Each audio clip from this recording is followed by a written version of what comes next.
Tengok ni guys, Honda EN2 lagi besar daripada EN1, tapi sama dengan kereta tu, dia dibina dengan kerjasama Dongfeng di China. Jom kita tengok.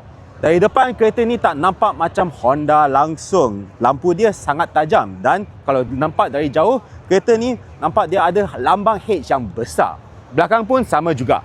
Saiz dia lagi besar daripada BYD Atto 3 dan Proton E-Max 7 dan dia hampir sama dengan Leap Motor C10 yang tu SUV segmen D.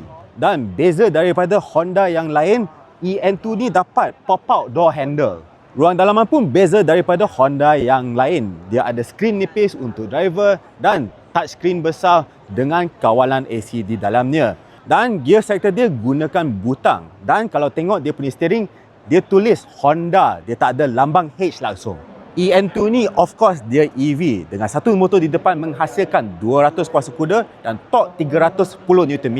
Sebiji sama macam BYD Atto 3. Tapi range dia lagi jauh sikit. Dengan bateri 69 kWh dia boleh jalan lebih daripada 500 km. Tetapi charging kereta ni memang sangat slow. Nak charge daripada 30 hingga 80% pun kena ambil 36 minit.